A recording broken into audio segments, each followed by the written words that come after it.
a comprender el concepto del Estado. Para comprender el concepto del Estado, lo primero que tenemos que entender y captar en nuestro conocimiento es el concepto de poder.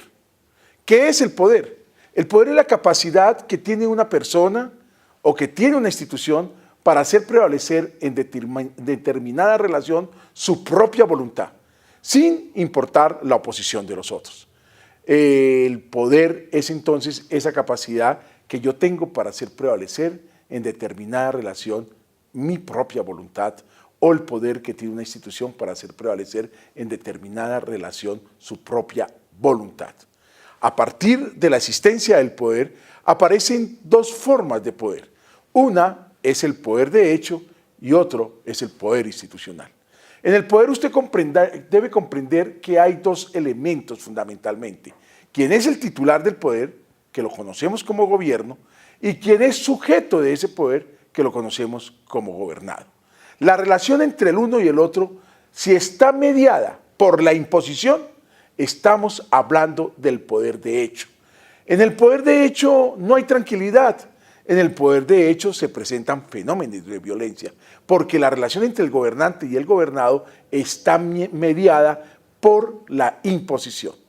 Mientras que en el poder institucional, la relación entre gobernante y gobernado está mediada por el consentimiento, por la aceptación. Y es precisamente el poder institucional el que da nacimiento a lo que conocemos como el poder político, que va a fundar el concepto de Estado.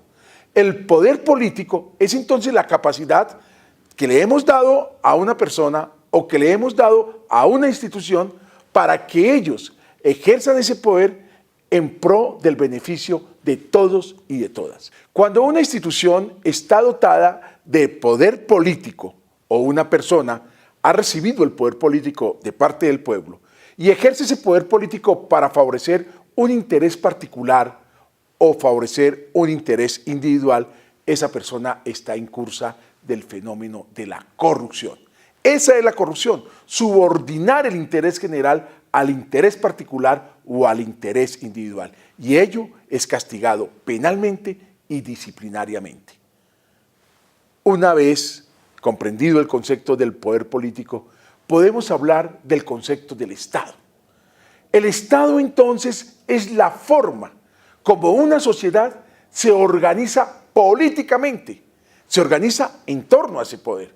¿Para qué? Para que a través de esa organización se garanticen los derechos de todos y de todas, es decir, se garantice el interés general. Ese es el Estado, la forma como una sociedad está organizada políticamente. Muchos de nosotros hemos caído en la confusión de que el Estado es lo mismo que el gobierno. No, el Estado es la forma como se ha organizado políticamente una sociedad. El gobierno son las instituciones que hemos dotado de ese poder político para que en el contexto de esa organización garanticen el interés general y garanticen los derechos de todos y de todas. También se suele confundir el concepto de Estado con el concepto de país. No, el país es el territorio donde habita esa comunidad que se ha organizado políticamente dentro de un marco jurídico y que se ha sometido a un gobierno que tiene ese poder político para garantizar el interés de todos y de todas. También se suele confundir el concepto de nación con el concepto de Estado. Y es importante que entendamos que la nación es esa misma comunidad que está organizada políticamente y que conforma el Estado. Pero la diferencia con el Estado es que el Estado es la organización política de esa comunidad. La nación es el linaje cultural que compartimos los miembros de esa comunidad. Nación es cuando tú y yo nos colocamos la camiseta de la Selección Colombia, esa emoción que sentimos cuando gana nuestro equipo, ese elemento común, el linaje común es el que nos hace identificar como nación. Bueno, ahora que hemos comprendido el concepto de Estado, vale la pena que expliquemos ahora el concepto del Estado colombiano. ¿Para qué nos organizamos como Estado? ¿Y cómo nos organizamos como Estado? ¿Y cuál es la estructura administrativa de ese Estado colombiano?